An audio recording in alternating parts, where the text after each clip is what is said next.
नमस्कार, जय हिंद। आज जैसा कि आप सभी को पता है 26 जुलाई है और आज का दिन बहुत महत्वपूर्ण रहता है।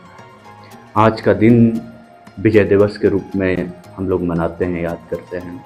दोस्तों, ये विजय दिवस 1999 की है, जब भारत के ऊपर पाकिस्तानियों ने अनैतिक रूप से अनलीगल तरीके से भारत के ऊपर आक्रमण किया। तब भारत ने प्रतिक्रिया के रूप में पाकिस्तान को हरा करके एक बहुत महत्वपूर्ण विजय प्राप्त की थी। उसी के उपलक्ष्य में आज प्रत्येक वर्ष 26 जुलाई को प्रत्येक वर्ष विजय दिवस के रूप में मनाते हैं। ऐसे इस 26 जुलाई को मैं उन सभी शहीदों को नमन करता हूँ, श्रद्धा सुमन अर्पित करता हूँ, जिन्होंने देश के लिए कुर्बानियाँ अर्पित की हैं। ऐसे सभी शहीदों को मैं चरण वंदन करता हूँ, नमन करता हूँ, उनको श्रद्धा सुमन करता हूँ। उनके लिए कुछ पंक्तियाँ मैं अर्पित करना चाहूँगा कि कभी सनम को छोड़ के देख लेना, कभी सनम को छोड़ के देख लेना, कभी शहीदों को याद करके देख लेना, कभी शहीदों को याद करके देख लेना। कोई महबूब नहीं है, कोई महबूब नहीं है वतन जैसा यारो, कोई महबूब नहीं है वतन जैसा यारो, देश से कभी इश्क मोहब्बत करके देख लेना। ये बहुत महत्वपूर्ण किसी कवि की पंक्तियाँ हैं।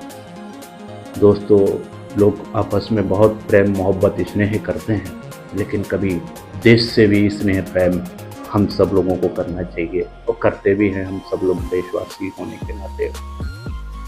अब हम बात करते हैं कारगिल युद्ध के बारे में। समय है 1999 का। उस समय प्रधानमंत्री थे अटल जी, और उस समय पाकिस्तान की नापाक हरकत करके भारत के ऊपर पाकिस्तान ने अनाधिकृत और भारत के ऊपर आक्रमण किया। वो एरिया है पाक अधिकृत कश्मीर से सटा हुआ भारत का वो इलाका, जो भारत का खुद का टेरिटोरियल सेक्टर है। उस पर बिना घोषित तरीके से भारत के ऊपर पाकिस्तान ने आक्रमण किया, और ऐसे में जो नापाक हरकत थी उसका जवाब हमारे हिंदुस्तान के सैनिकों ने मजबूत तरीके से दिया। इसलिए हम 26 जुलाई के दिन विजय दिवस के रूप में मनाते हैं। साथियों, बता देना चाहता हूँ कि इस दौरान जो पूरा का पूरा लद्दाख का इलाका, लद्दाख के नॉर्थ में जो कारगिल हिल, टाइगर हिल्स और भी हमारे देश की स्वतंत्र जो क्षेत्र था, उस पर पाकिस्तानियों ने आक्रमण किया। पाकिस्तानियों ने उनको अधिकृत करने के लिए प्लान बनाया, आक्रमण किया, लेकिन हिंदुस्तान के उन सैनिकों ने वो जवाब प्रस्तुत किया कि पाकिस्तान आज भी भूल नहीं सकता। भारत का वो जवाब आज हम विजय दिवस के रूप में मना रहे हैं। साथियों, बता देना चाहता हूँ कि भारत ने पाकिस्तान को जवाब देने के लिए 2 महत्वपूर्ण अभियान चलाए थे, और उन अभियानों में भारत के, चाहे वो सेना के जवान हो, चाहे वायु सेना के जवान हो, दोनों ने मिलकर महत्वपूर्ण भूमिका निभाई थी। जो हमारा विजय ऑपरेशन था वो सेना का था, आर्मी का था, और जो सफ़ेद ऑपरेशन था, सफ़ेद ऑपरेशन हमारा जो एयरफोर्स का था। साथियों, जो सफ़ेद ऑपरेशन था उसका महत्वपूर्ण लक्ष्य ये था कि जो हमारी ऊंचाई पर स्थित पहाड़ियां हैं, बंकर थे, और वहाँ पर जिस प्रकार से छिन्न सावनियाँ पाकिस्तान ने बना करके भारत के ऊपर आक्रमण करते थे, उनको पहले पहचान करना था।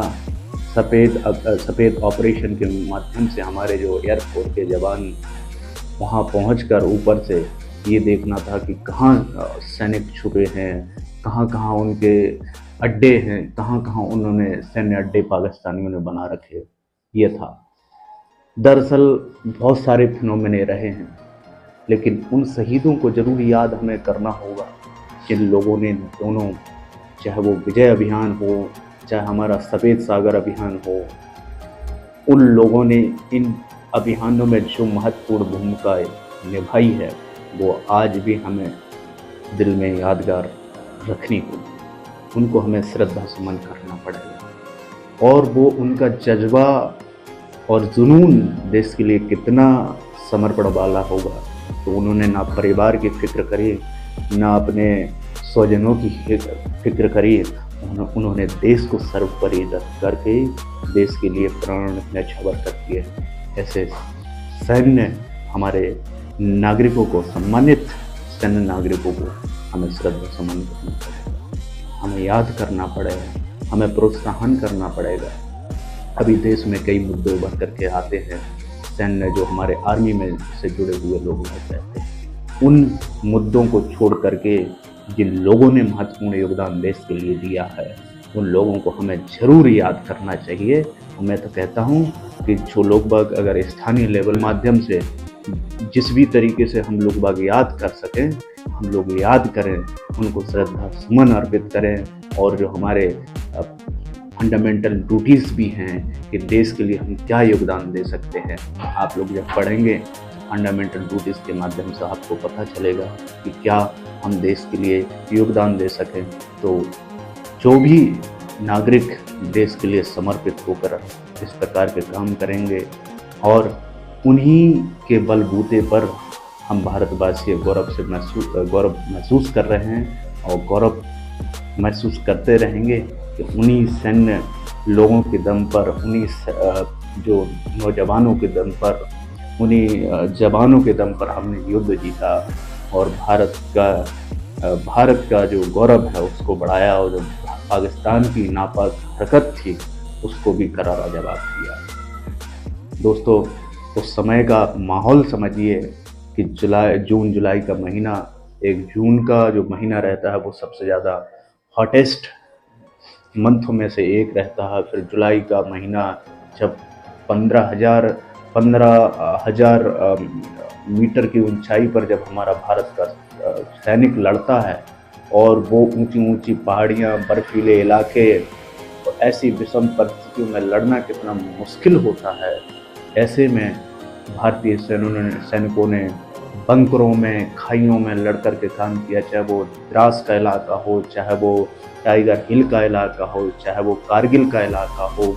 सारी जो क्षेत्र था वो पूरा लद्दाख और जम्मू कश्मीर, पहले पूरा का पूरा जम्मू कश्मीर था, लेकिन अब जो 2 यूनियन टेरिटरी बने हैं, जम्मू कश्मीर और लद्दाख, उस समय जो आज का वर्तमान का लद्दाख, उस समय का जम्मू कश्मीर, उस दुर्गम इलाके में भारतीय सैनिकों ने जो महत्वपूर्ण भूमिका निभाई है वो वास्तव में तारीफ के काबिल है।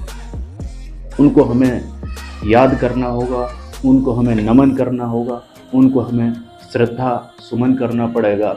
और अटल जी की मुझे 2 पंक्तियाँ याद आती हैं कि क्या हार में क्या जीत में, किंचित नहीं मैं भयभीत में, राह के पथ पर ये मिला वो